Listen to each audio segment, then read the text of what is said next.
and smoothed her hands over the skirt of her dress. "I don't want to play with him," I lied. Living in a rural beach town in Alabama without another kid for 2 miles made me desperate for a playmate, but still, it was easier to pretend I didn't need him to like me.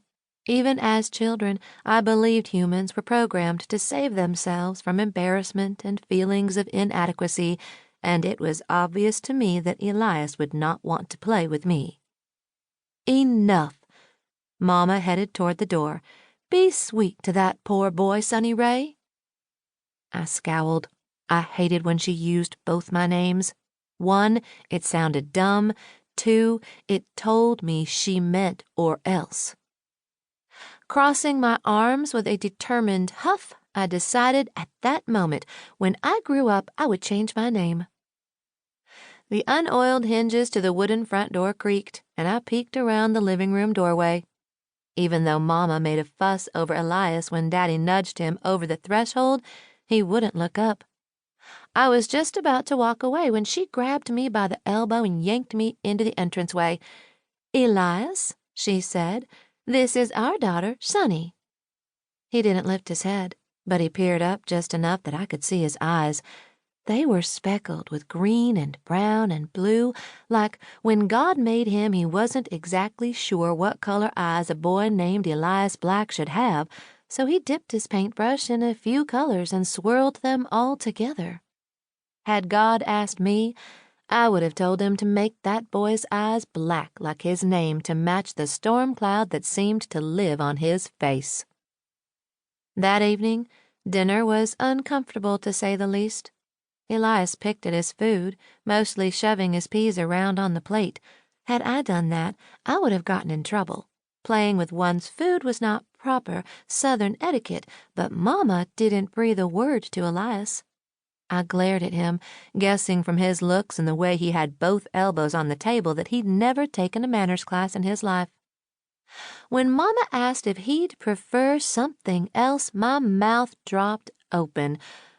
"I don't want to eat peas," I whined, beginning to shove the little green orbs around on my plate. "Sonny!" Mama shook her head and gave me her don't start glare as she pushed back her chair.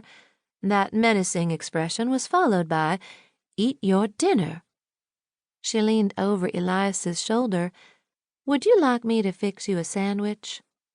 Her tone was sugary sweet, and it made me dislike him, even though Pastor Fulmer said we should like everyone.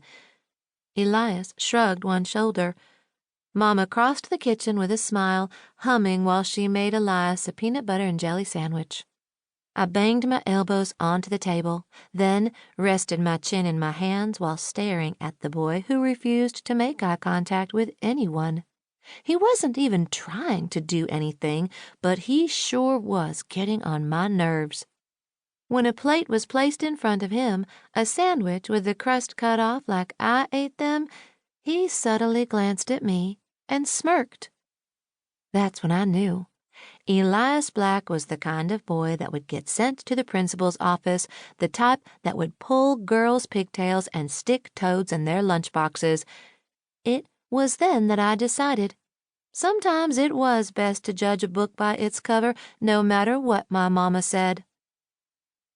After dinner, Daddy showed Elias to the spare room now serving as his, which left me in the kitchen to help Mama clean up. I finished sweeping and dumped the crumbs into the trash can. When I spun around, Mama studied me with her hands dug into her hips. "What's the matter?" Concern marred her soft eyes. A twinge of guilt tugged at my heart. "I don't like him." I knew better than to say mean things. I just couldn't stop myself. "How long is he going to be here?" Mama's eyes narrowed.